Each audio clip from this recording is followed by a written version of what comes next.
بلا لو دل مجھے ہے شاید روبر مدینے میں پیر روتا ہوں آؤں تیرے در پر مدینے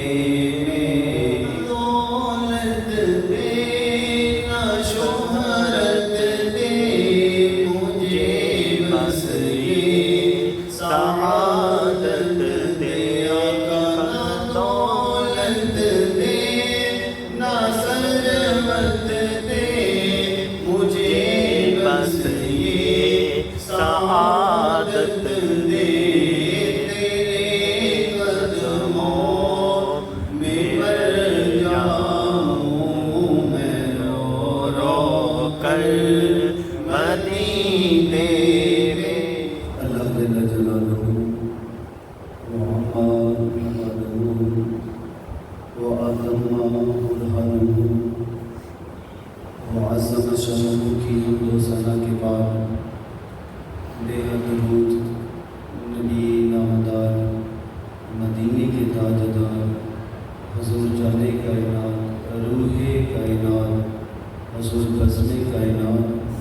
رگون کے کائنات حضور جانے جہانے کائنات اور باعث اہلی کے کائنات احمد مجتبی آقائے دوسرا جناب حضرت محمد مصطفیٰ صلی اللہ علیہ وآلہ وسلم کی بے گز فنا کے اندر ہدیہ درود و سلام کا نذرانہ عقیدت و محبت عرض کرنے کے بعد میرے نہایت واجب الاحترام سامعین حاضرین السلام علیکم ورحمۃ اللہ وبرکاتہ۔ آج مجھے جس موضوع سخن پر لب گشائی کا شرف حاصل ہو رہا ہے اس کا عنوان ہے نماز کی فضیلت۔ سبحان اللہ۔ انشاءاللہ العزیز زندگی نے ساتھ دیا تو چند ایک جمعۃ المبارک کے موقع پہ یہی موضوع چلے گا تاکہ نماز کے حوالہ سے جتنے بھی شرعی مسائل ہیں وہ لوگوں تک پہنچائے جا سکے۔ نماز کے حوالہ سے آغاز کیا ہے انشاءاللہ العزیز تو چند جمعۃ المبارک کے موقع پہ یہی موضوع انشاءاللہ بیان ہوگا۔ آج آپ دیکھیں کہ ہماری مسجدیں کس قدر ویراں پڑی ہیں، بہت عالی شان خوبصورت مساجد ہیں، لیکن ان میں نمازی سجدہ وہ کرتے ہوئے نظر نہیں آتے۔ آج آپ بازاروں کی طرف رخ کریں، چوک چوراہوں کی طرف دیکھیں تو لوگوں کا ایک بہت بڑا ہجوم نظر آئے گا، بلکہ آپ جس طرح بھی رخ کریں گے آپ کو یہی لگے گا کہ اللہ کی ساری مخلوق ادھر ہی آ گئی ہے، لیکن آپ کو بس جمعۃ المبارک کے اختتام پر اور عیدین کے موقع پر اللہ کی مخلوق مسجد کے اندر اس طرح نظر آئے گی جس طرح ایک بہت بڑا مجمع ہوتا ہے۔ آپ پانچ نمازوں کے اندر حاضر ہوتے ہیں، آج ہماری مسجدیں ویران ہیں، مسجدوں کی چٹائیاں اس انتظار میں ہیں کہ کوئی اللہ کا بندہ آئے اور آ کے اوپر کھڑا ہو کے اللہ کی بارگاہ میں قیام کرے، رکوع سجود کرے، اللہ کی حمد و ثنا بیان کرے، تسبیح و تحلیل پڑھے۔ لیکن آج بڑی بدقسمتی ہے ہم لوگوں کی، ہم سب کی، کہ آج ہماری وجہ سے ہماری مساجد ویران ہیں، اس لیے کہ ہم اپنی اولادوں کی تربیت شریعت مطہرہ کی روح سے نہیں کر سکے۔ آج ہماری اولادیں ہمارے کہنے پہ مسجد میں نہیں آتی۔ آج آپ دیکھ لیں کہ الماریوں میں رکھے ہوئے قرآن کریم اس چیز کے منتظر ہیں کہ کوئی اللہ کا بندہ آئے، کو درد دل رکھنے والا آئے، کو ہدایت کا نور رکھنے والا دل کے اندر ہدایت کا نور لیے ہوئے اللہ کی بارگاہ میں آئے، آ کے اللہ کی کتاب کو کھول کے پڑھے۔ آج دیکھیں کہ ہماری مسجدیں اس طرح کیوں ہیں؟ سب سے بڑی جو وجہ ہے جو میرے نزدیک میں سمجھ رہا ہوں، سب سے بڑی وجہ حضور نبی رحمت صلی اللہ علیہ وآلہ وسلم نے آپ نے فرمایا کہ ایک وقت ایسا آئے گا کہ مسجدیں تو عالیشان ہوں گی، ہر قسم کی سہولت سے آراستہ ہوں گی، لیکن ان مسجدوں کو آباد کرنے کے لیے نمازی نہیں ہوں گے، نمازی بہت کم ہوں گے۔ اور بڑی بڑی ایسی خوبصورت ہم نے مساجد دیکھی ہے جو بہت ہی زیادہ روشن ہے، بڑی خوبصورت، جن کو دیکھ کے دل کو سکون ملتا ہے،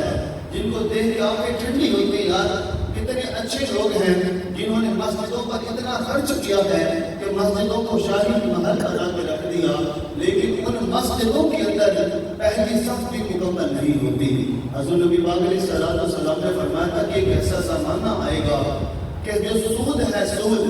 وہ ہر گھر تک پہنچے گا، اور بڑا خوش قسمت انسان ہوگا جس تک سود کی رسائی نہ ہوگی، ورنہ ہر گھر کے اندر ہر مرد مومن کے پاس سود ضرور آئے گا، اور اس سود کی وجہ سے اعمال میں سستی آئے گی۔ آج ہمارے اعمال میں اتنی سستی کیوں ہے؟ کیا آپ جانتے ہیں ہمارے اعمال میں اس قدر سستی کیوں ہے؟ کسی نہ کسی طریقے سے ہم تک سود پہنچ رہا ہے، وہ چاہے موبائل بیلنس کے ذریعے ہو، سوشل میڈیا کے ذریعے ہو، ہماری روزمرہ زندگی کی جو تجارت وغیرہ ہے، کسی بھی سلسلہ سے آپ دیکھ لیں، کسی بھی اینگل سے دیکھیں، ہم تک سود پہنچ رہا ہے، جس کی وجہ سے آج ہمارے اعمال اس قدر نہیں رہے کہ آج ہمیں جتنا اللہ نے علم عطا فرمایا ہم عمل بھی کر سکے۔ یاد رکھیں کہ جتنا اللہ علم عطا فرمائے بندے کو، عمل وہی کرتا ہے ایک جس کی نیت بالکل صاف ہو، دوسرا کہ اس کا رزق صاف ہو، جو اس کے گھر میں آ رہا ہے وہ پاکیزہ طیب و طاہر ہو، وہی اللہ تعالیٰ کی اتاری ہوئی شریعت کے مطابق چلتا ہے، اللہ کے اتارے ہوئے قرآن کو پڑھ کے، ہدایت کا نور لے کے، قرآن کے مطابق اس کی صبح بھی ہوتی ہے، اس کی شام بھی ہوتی ہے۔ ہم آج دیکھ لیں کہ جس طرح ہمیں خوراکیں مہیا ہیں، آج ہماری خوراکیں دیکھ لیں، آج ہم باہر کا کھانا زیادہ پسند کرتے ہیں۔ گھروں کے اندر ہم چند علماء کرام کی محفل میں مجھ جیسے ناچیز فقیر کو بھی حاصل کا شرف حاصل ہوا، تو وہاں پہ بیٹھ کے میرے سامنے ایک بڑی کمال بات کہی۔ میں نے یہ عرض کیا کہ آپ یہ بتا دیں کہ آج ہمارے اعمال میں اتنی سستی کیوں ہے کہ ہمیں پتہ ہے کہ یہ چیز حلال ہے، یہ حرام ہے، لیکن ہم اللہ کے رسول کی ناراضگی کی پرواہ نہیں کرتے، ہم حرام عمل جو ہوتا ہے اس کی طرف چل دیتے ہیں۔ یہ پتہ بھی ہے کہ اللہ بھی ناراض ہو جائے گا، اللہ کا رسول فرشتے ناراض ہو جائیں گے، اللہ کی ناراضگی کا پتہ ہے، مدینے والے مصطفیٰ کی ناراضگی کا بھی پتہ ہے کہ وہ ناراض ہو جائیں گے، پھر بھی ہم یہ کیوں کرتے ہیں؟ انہوں نے ایک بات بتائی کہ جی آپ یہ جو ہوٹلوں کے کھانے کھاتے ہیں نا، یہ ساری کی ساری یہی وجہ ہے کہ گھروں کے اندر جب خواتین کھانا بناتی ہیں تو جب وہ آٹا گوندتی ہیں تو اللہ اور اللہ کے رسول کا ذکر کرتی ہیں، اللہ کا ذکر کرتی ہیں، حضور پر درود پڑھتی ہیں۔ جب وہ روٹیاں بناتی ہیں تب بھی ان کی زبان پر اللہ اور اس کے رسول کا ذکر ہوتا ہے، اور جب وہ سالن بنا رہی ہوتی ہے، کہیں ایسی حضرت سیدہ فاطمہ الزہرا سلام اللہ علیہا آپ کی سیرت پہ عمل کرنے والی ہوتی ہے کہ وہ ہر وقت اللہ کا قرآن پڑھتی ہیں۔ جب وہ قرآن پڑھ کے ہڈیاں بناتی ہے تو وہ جو اثر ہوتا ہے ہمارے حلق سے جب لقمہ نیچے ہوتا ہے تو اس کا اثر اللہ ہمارے دلوں پہ نازل فرما دیتا ہے، وہ چیز ہمارے عمل سے ظاہر ہوتی ہے۔ اور جب کہ ہم نے ہوٹلوں سے کھانا شروع کیا تو آپ دیکھ لیں ہمارے اندر سے وہ چیز ہی نکل گئی، حالانکہ وہ حلال ہوتا ہے، کوئی مجبوری ہو ایسی ہو مطلب کھائے، کوئی ایسی بات نہیں، لیکن وجہ یہ ہے کہ گھروں کے اندر جب خواتین کچھ بھی بناتی ہیں اس سے پہلے ہاتھ دھوتی ہیں، اللہ رسول کا ذکر کر کے پھر بناتی ہیں، جبکہ ہوٹلوں کے اندر جتنا بھی کھانا بنتا ہے ایسی صورتحال ہمیں دیکھنے کو نظر نہیں آتی۔ کوئی ہاتھ جناب والا کہاں لگا رہا ہے، کوئی کان کو خارج کر رہا ہے، کوئی جسم کے کسی حصے کو خارج کر رہا ہے، اس سے ہی روٹیاں بنا رہے ہیں، اس سے سالن ڈال کے دے رہے ہیں، یہ سارا معاملہ ایسا ہی ہو رہا ہے۔ اس وجہ سے آج ہمارے اندر اعمال کی جو تاثیر ہے وہ ختم ہوتی جا رہی ہے۔ اس لیے گھروں کے اندر خواتین کو چاہیے کہ جب بھی کھانا بنائے، آٹا گوندے اور سالن بنائے یا روٹیاں بنائے، اللہ اور اس کے رسول کا ذکر کرے،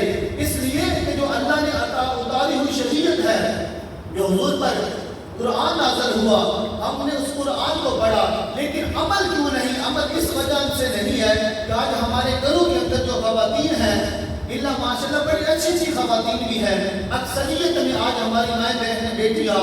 انہوں نے اللہ کا قرآن چھوڑ دیا، اللہ کے قرآن کے دامن کو چھوڑ دیا، مصطفیٰ کے فرمان کو چھوڑ دیا۔ آج ہماری مائیں بہنیں بیٹیاں نہ تو وضو کر کے کھانا بناتی ہیں، نہ نمازیں پڑھتی ہیں، نہ حضور پر درود پڑھتی ہیں۔ اگر ان کے پاس وقت ہوتا تو وہ موبائل یوز کرتی ہیں، اور موبائل یوز کرتے ہوئے وہ روٹی بنا رہی ہے، وہ سالن بنا رہی ہے۔ اب یہاں پر اللہ کے قرآن کا اثر ہمارے دلوں پہ ہونا تھا، جہاں پر حضور کے اوپر درود و سلام پڑھنے کا اثر ہمارے سینے میں ہونا تھا، وہاں پہ موبائل کا اثر روٹیوں کے اندر آیا، کھانے کے اندر آیا، آج وہ ہمارے حلق سے نیچے اترا، تو پھر وہ اللہ کے قرآن کا اثر نہیں اور حضور پر درود و سلام کا اثر نہیں، وہ سوشل میڈیا کا اثر جو ہے آج ہمارے اندر جا رہا ہے۔ آج یاد رکھیں ہمارے بچے بھی ہیں، میں اکثر بات کرتا ہوں، ہماری خواتین جب ان کو دودھ پلاتی ہیں، ہماری بیٹیاں ہماری بہو جب ان کو دودھ پلاتی ہیں، چاہے وہ فیڈر کے اندر پلا رہی ہو، لیکن ایک ہاتھ میں فیڈر ہوتا ہے لیکن نظر موبائل کے اوپر ہوتی ہے۔ تو اب آپ بتائیں کہ جہاں پر یہ بچے جنہوں نے صلاح الدین ایوبی کا وارث بننا تھا، یہ بچے جنہوں نے محمد بن قاسم کا وارث بننا تھا، ارے یہ بچے جنہوں نے ٹیپو سلطان کا وارث بننا تھا، شیخ شاہ سوری کا وارث بننا تھا، ان بچوں کو آج سوشل میڈیا پہ لایا جا رہا ہے، تو پھر ان کے اندر اثر بھی ویسا ہی ہوگا۔ میں گزارش کروں گا آپ سب سے کہ جب آپ گھروں میں جائیں تو آپ یہ بات کہا کریں کہ میری بہن بیٹی کہ جب تک تو نماز نہیں پڑھے گی، جب تک تو وضو کر کے کھانا نہیں بنائے گی، میں تیرے ہاتھ کا کھانا نہیں کھاؤں گا، اور اگر تو نماز نہیں پڑھے گی تو پھر اس ہاتھ کا کھانا میں نہیں کھاؤں گا۔ بائی سے کھانا منظور ہے، جب تک تو نماز نہیں پڑھے گی، اللہ کا قرآن نہیں پڑھے گی، مصطفیٰ پر درود نہیں پڑھے گی، میں تیرے ہاتھ کا کھانا نہیں کھاؤں گا۔ جب یہ بہاریں ہمارے گھروں کے اندر آ جائیں گی تو لوگوں پھر زیادہ بیان، زیادہ تقریر، زیادہ گفتگو کی ضرورت نہیں رہے گی، بلکہ جب ہماری بیٹی ایسی ہوگی کہ وضو کر کے اللہ کا قرآن پڑھے، نماز پڑھے، بعد میں کھانا بنائے، کھانے کے دوران میں اللہ رسول کا ذکر کرے، پھر وہ کھانا اپنے بچوں کو کھلائے، تو وہ بچے جو ہیں وہ صلاح الدین ایوبی کے وارث بنیں گے، وہ محمد بن قاسم کی سیرت میں چلنے والے بنیں گے، وہ ویسے بہادر جوان بنیں گے، وہ محمد عربی کے سچے غلام بنیں گے۔ احباب ذی وقار، آج جن گھروں کے اندر نمازیں نہیں پڑھی جاتی، اگرچہ دنیاوی اعتبار سے ان گھروں کے اندر مال و اسباب کی کثرت ہے، آپ کو میں قسم اٹھا کے یہ بات کہہ سکتا ہوں کہ ان گھروں کے اندر سکون نہیں، ان گھروں کے اندر سکون نہیں، ان افراد کے اندر جو اس گھر میں رہتے ہیں جہاں اللہ کا قرآن نہیں پڑھا جاتا، نماز نہیں پڑھی جاتی، ان گھروں کے اندر آج سکون نہیں ہے۔ سکون ان گھروں کے اندر ہوتا ہے جہاں پر بے شک فاتح چل رہے ہوں، لیکن ہر روز صبح سبھی اٹھ کے اللہ کا قرآن پڑھتے ہیں، حضور پر درود و سلام پڑھتے ہیں، نمازیں پنجگانہ کی پابندی کرتے ہیں، ان کے پاس بظاہر دنیا کا مال و ثواب نہیں ہوتا لوگوں، لیکن اس گھروں کے اندر، ان خاندانوں کے اندر محبتیں بھی ہوتی ہیں اور سکون بھی ہوتا ہے، ان گھروں کے اندر سکون بھی ہوتا ہے۔ یار اس بیٹی نے ساری زندگی نماز نہیں پڑھنی، اللہ کا قرآن نہیں پڑھنا، وہ جو بنائے گے ہم کھائیں گے، تو ہم اپنے علم پہ عمل کیسے کریں گے؟ علم پہ عمل اسی وجہ سے ہوگا کہ جب ہمارے حلق سے جو نیچے لقمے اتریں گے وہ پاکیزہ لقمے ہوں، ان پہ قرآن پڑھا ہوا ہو۔ احباب ذی وقار، نماز کی جو میں نے آیت مبارکہ پڑھی، وَأَقِیمُوا الصَّلَاةَ وَآتُوا الزَّکَاةَ وَارْکَعُوا مَعَ الرَّاکعِینَ، اللہ کریم نے فرمایا اے لوگوں نماز کو قائم کرو، زکوٰۃ ادا کرو، اور رکوع کرنے والوں کے ساتھ رکوع کیا کرو۔ اب بڑے سارے لوگ پوچھتے ہیں کہ نماز قائم کرنے کا حکم ہے، پڑھنے کا حکم نہیں، نماز قائم کرنے کا حکم ہے، پڑھنے کا حکم نہیں۔ ان عقل کے اندر کو یہ نہیں پتا کہ جب تم نماز پڑھو گے اور نماز پڑھنے کے عادی بن جاؤ گے، پنجگانہ نماز پڑھو گے، قضا بھی باقی نہیں رہے گی، جب عادی بن جاؤ گے پنجگانہ نماز کے، اس کے بعد اللہ کے حلال کردہ کو حلال جانو گے، حرام کردہ کو حرام جانو گے، تو اس کو ہی قائم کرنا کہتے ہیں، اس کو ہی قائم کرنا کہتے ہیں، کیونکہ اللہ کریم نے قرآن کریم کے اندر فرمایا ان الصلاۃ تنہی عن الفحشاء والمنکر، نماز بے حیائی اور برے کاموں سے نماز نے، جس کے سجدوں میں، جس کی تکبیر و تحلیل نے اس کو اللہ کی عطا ہوئی شریعت کے اندر جو حرام کردہ اشیاء ہیں ان سے نہیں روکا، رشوت کھانے سے جس کی نماز نے اس کو نہیں روکا، سود کھانے سے جس کی نماز نے اس کو نہیں روکا، ارے جس کی نماز نے اس کو بدنگاہی سے نہیں روکا، ارے جس کی نماز نے اس کو گالی گلوچ سے نہیں روکا، ارے اس کی نماز کامل کیسے ہو سکتی ہے اور اس کی نماز قائم کیسے ہو سکتی ہے؟ نماز قائم اسی بندے کی ہوگی جو اللہ کے حلال کردہ کو حلال جانے اور حرام کردہ کو حرام جانے، اور یہ اللہ کی حدود ہے، دل کا حدود اللہ، حلال بھی اللہ کی حد ہے، حرام بھی اللہ کی حد ہے، ان حدوں کا خیال کرتے ہوئے نماز پنجگانہ کی پابندی کرے۔ جب وہ پابندی کرے گا اور ان چیزوں کو سامنے رکھتے ہوئے جب اسی راستے پہ چلے گا، اس راستے کی مسافت پہ چلے گا، تو یاد رکھے پھر اس بندے کی نماز قائم ہوگی۔ لوگ کہتے ہیں جی نماز قائم کرنا اور ہے اور نماز پڑھنا اور ہے، ارے پہلے نماز پڑھ، نمازی بن، اور اس کے بعد اللہ کے حلال کے کردہ اشیاء پر، جتنی بھی اللہ کے حلال کردہ اشیاء ہیں ان کے مطابق ان کو حلال سمجھ، جو حرام ہے ان کو حرام سمجھ۔ آج سود کی کئی شکلیں ہیں، لوگ انکار کرتے ہیں، بڑی ایسی شکلیں ہیں، لوگ انکار کرتے ہیں ان شکلوں سے، جی یہ سود نہیں، یہ تجارت ہے، یہ اللہ کی حرام کردہ اشیاء، یہ اللہ کی حدیں ہیں۔ ارے ان حدوں کی طرف نہ بڑھو، اور جن حدوں کے بارے اللہ نے فرمایا یہ حلال ہے ان کو بھی عبور نہ کرو۔ اللہ تعالیٰ کی متعلق ہوئی شریعت کے مطابق اپنی زندگی کے روز و شب جو ہے وہ بسر کرو، پھر اللہ کریم آپ کے دل کے اندر اپنا نور داخل فرمائے گا۔ حضور سیدی غوث الورا بنیاد الطالبین کے اندر آپ ارشاد فرماتے ہیں،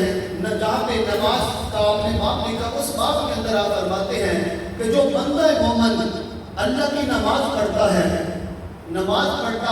اور اس کے بعد نماز کا عادی بن جاتا ہے، آپ فرماتے ہیں کہ نماز اس کے لیے نور بن جاتی ہے۔ اور آپ فرماتے ہیں کہ جو بندہ نماز کی پابندی کرتا ہے، فرض ادا کرتا ہے، اور فرض کے بعد سنت اور نوافل کا بھی خیال رکھتا ہے، جب قیامت کا دن قائم ہوگا اللہ اس بندہ مومن کو قیامت کے خوف سے محفوظ رکھے گا۔ قیامت کے دن جہاں پر آنکھیں پھٹی کی پھٹی رہ جائیں گی، آسمان گر کے نیچے آ جائے گا، سمندر ابل جائیں گے، اس دن خوف کا عالم ہوگا۔ اللہ اس مرد مومن کو جو 5 وقت کی نماز ادا کرتا ہے، تو جب وہ 5 وقت کی نماز ادا کرنے کا پابند ہو جاتا ہے، جب قیامت کا دن ہوگا اللہ ان تمام خوف سے اس کو محفوظ رکھے گا۔ میں نے ایک حدیث مبارکہ پڑھی تو یقین جانے میں خوشی سے نڈال ہو گیا۔ وہ مفہوم یہ تھا کہ جو بندہ مومن جس کا دل مسجد کے ساتھ لگ جائے، حضور علیہ السلام نے فرمایا قیامت کے دن اللہ کی عرش کے سائے کے علاوہ کوئی سایہ نہیں ہوگا۔ مالک اپنا عرش کے سایہ جو ہے، اللہ اپنے عرش کا جو سایہ ہے اس بندے کو عطا فرمائے گا جو مسجد میں آ جائے لیکن مسجد سے باہر جانے کا اس کا دل نہ کرے، اس کا مسجد کے اندر کس طرح دل لگ جائے کہ وہ کہے یار اب ظہر پڑھی ہے، اب عصر پڑھ کے ہی جاؤں گا، عصر پڑھی ہے مغرب پڑھ کے جاؤں گا، اگر مغرب پڑھی ہے وہ کہے نہیں یار میں عشاء پڑھ کے جاؤں گا، اللہ کے در میں رہتا ہوں۔ حضور فرماتے ہیں کہ جب قیامت کا دن ہوگا اللہ کریم اس بندے کو اپنے عرش کا سایہ نصیب فرمائے گا۔ آپ بھی چاہتے ہیں کہ یہ سایہ ہمیں نصیب ہو تو آپ مسجدوں کے ساتھ دل لگائیں، مسجدوں کے ساتھ پیار کریں، محبت کریں۔ اور حضور علیہ السلام نے فرمایا کہ دنیا کے اندر 2 جگہیں ایسی ہیں جہاں پہ میں تمہیں رہنے کا حکم دیتا ہوں، ایک تمہارا اپنا گھر ہے اور ایک مسجد ہے، ان 2 گھروں کے علاوہ بازار میں نہ جایا کرو۔ حضور علیہ السلام کی حدیث مبارکہ کا مفہوم ہے کہ جو بندہ مسجدوں کے ساتھ دل لگا لیتا ہے رب کائنات اس کے ساتھ دل لگا لیتا ہے۔ اگر آپ چاہتے ہیں کہ اللہ کریم ہمارے ساتھ نظر رحمت اور رحمت نرمی والا معاملہ فرمائے تو اللہ کی مسجدوں کے ساتھ دل لگا لے۔ بلکہ میں نے حدیث مبارکہ پڑھی کہ جب بندہ مومن مسجد کی صفائی ستھرائی کا خیال رکھتا ہے، بندہ مومن جب اذان ہوتی ہے چٹائی دریوں کا مصلے کا خیال رکھتا ہے، جب وہ اس دنیا سے چلا جاتا ہے، اس لیے یہ روٹین رہی، جب تک اس کا مسجد کے اندر دل لگا، اس کا یہ معمول رہا کہ جب بھی مسجد میں آئے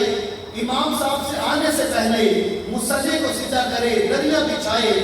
دیگر مسجد کے معاملات کو سیدھا کرے۔ جب وہ اس دنیا سے چلا جاتا ہے تو جب بھی اس مسجد کے اندر اللہ کی وحدانیت کی آواز بلند ہو، جب مؤذن اللہ اکبر کی صدا کو بلند کرے، اللہ تعالیٰ اس کی قبر سے سارے پردے ہٹا کے اس کو فرماتا ہے، اے میرے بندے کہ وہ دیکھ مسجد، جس مسجد کے اندر تو امام کے آنے سے پہلے مصلی سیدھا کرتا تھا، سجا بچھایا کرتا تھا، آج اس مسجد کے اندر جتنی بھی اذانیں ہوں گی، قیامت تک جتنی بھی اذانیں ہوں گی اور جتنے بھی تعمیر و ترقی کے کام ہوں گے، اے میرے بندے ان تمام کاموں میں تیرے لیے بھی حصہ ہوگا۔ آج لوگوں مسجد میں آتے ہیں، دل نہیں لگتا۔ لوگوں اصل دل لگانے کی جگہ یہ ہے، اگر آپ چاہتے ہیں کہ ہمارا قبروں کے اندر دل لگ جائے، جب سے ہماری روح پرواز کر جائے، ہم قبروں میں چلے جائیں، تب سے لے کے قیامت کی صبح تک اگر آپ قبروں میں آرام سے رہنا چاہتے ہیں تو اللہ کے گھر سے دل لگا لیں، اللہ کی مسجد سے دل لگا لیں، اللہ کے گھر سے اپنا تعلق مضبوط کر لیں، وہ چاہے تلاوت قرآن کی صورت میں ہو یا مسجد میں بیٹھ کے تسبیح و تحلیل کی صورت میں ہو یا مسجد کی دیکھ بھال کی صورت میں ہو، صفائی ستھرائی کی صورت میں ہو، نماز پنجگانہ کی صورت میں ہو، جس صورت میں مرضی ہو، آپ مسجدوں کے ساتھ دل لگائیں۔ حضور غوث اعظم نصری رضی اللہ تعالیٰ عنہ آپ فرماتے ہیں کہ جو بندہ مومن 5 وقت کی نماز کی پابندی کرتا ہے، قیامت کے دن اندھیرا ہی اندھیرا ہوگا تو بندہ جس سمت چلے گا، یہ جو بندے کی ادا ہوئی نمازیں ہیں، یہ اس کے لیے نور بن کر اس کے آگے آگے چلے گی۔ یہ بندہ مومن کے لیے نور بن کے اس کے آگے آگے چلے گی، بلکہ یہاں تک کہ قیامت کا زلزلہ بڑا خوفناک ہے۔ اذا زلزلت الارض زلزالها، اللہ اکبر کبیرہ، جس دن یہ زمین زلزلے سے کانپ اٹھے گی۔ احباب اگر آج تھوڑا سا زلزلہ آئے ہم گھروں سے نکل جاتے ہیں، ارے قیامت کا زلزلہ کس قدر ہوتا ہوگا۔ حضور غوث پاک فرماتے ہیں جو بندہ مومن 5 وقت کی نماز ادا کرتا ہے تو جب وہ نماز ادا کرتا رہتا ہے یہاں تک کہ اس کی روح پرواز کر جاتی ہے، جب قیامت کا دن آئے گا یہ نماز اس کے سر کے اوپر سایہ فکر رہے گی، سایہ بن کے رہے گی۔ اور آج ہمارا حال دیکھیں، آج ہم مسجدوں سے دور ہیں، اللہ کے قرآن سے بھی دور ہیں اور ہم نمازوں سے بھی دور ہیں، بلکہ اگر ہم کسی کو کہیں یار آپ نماز پڑھنے چلے، وہ آگے سے مذاق اڑاتا ہے، ہنستا ہے، جاؤ جاؤ اسی تھوڑے پیچھے آنے ہیں، تسی جاؤ اسی تھوڑے پیچھے آنے ہیں۔ یاد رکھیں کس طرح کے جملے نہ بولا کرے، اور یاد رکھیں کہ نماز کے بارے میں کسی بھی قسم کا جو مذاق ہے وہ کفر ہے۔ شارعین نے لکھا، محدثین نے لکھا، نماز کے متعلق کسی بھی قسم کا آپ کسی نمازی کو مذاق کرتے ہیں تو یہ حد کفر ہے۔ گویا اس بندے نے کفر کیا جس نے نماز کو مذاق کیا۔ یاد رکھیں کہ نماز اللہ کی خوشنودی کا سبب ہے۔ حضور غوث پاک بنیاد الطالبین کے اندر فرماتے ہیں، آپ فرماتے ہیں کہ نماز اللہ اور اس کے فرشتوں کی خوشنودی کا سبب ہے، اور نماز انبیاء کی سنت مبارکہ اور انبیاء کی آنکھوں کا نور ہے، انبیاء کی آنکھوں کی ٹھنڈک ہے۔ بلکہ حضور علیہ الصلوۃ والسلام آپ نے خود فرمایا، اے صحابہ میرے غلاموں کو بتا دو کہ جو نماز ہے یہ آپ کے نبی کی آنکھوں کی ٹھنڈک ہے۔ آؤ یار آج ہم اپنے نبی علیہ الصلوۃ والسلام کی چشمان اندر کو ٹھنڈک پہنچائیں، ارادہ کریں کہ جب بھی آج کے بعد ہم جب بھی حی علی الصلاۃ اور حی علی الفلاح کی صدا کو سنیں گے ہم اللہ کے گھر کی طرف آ جائیں گے، ہم اللہ کے گھروں میں نماز ادا کریں گے۔ نماز ادا کریں تو اس سے پہلے ہماری نماز ادا ہو۔ یاد رکھیں کہ بے نمازی جو ہوتا ہے اس کو نزا کے وقت، محدثین لکھتے ہیں نزا کے وقت اگر 7 سمندروں کا پانی بھی پلا دیا جائے تب بھی وہ اس دنیا سے پیاسا ہی جائے گا، اس دنیا سے پیاسا جائے گا۔ جب نمازی اس دنیا سے جاتا ہے نا وہ پیاسا نہیں جاتا۔ حضور نے فرمایا جو جس حالت میں اس دنیا سے جائے گا قیامت والے دن اسی حالت میں اٹھایا جائے گا۔ اب دیکھیں کہ ہم نے پیاسا مرنا ہے یا ہمیں حضور علیہ الصلوۃ والسلام کے ہاتھوں آب کوثر پینا ہے۔ جس کا ارادہ ہے کہ ہم حضور علیہ الصلوۃ والسلام کی آنکھوں کو ٹھنڈک پہنچائیں اور آخری وقت ہم پیاس سے نہ مرے تاکہ روز حشر ہمیں پیاس کی وجہ سے 50,000 سال کا جو دن ہے وہ اسی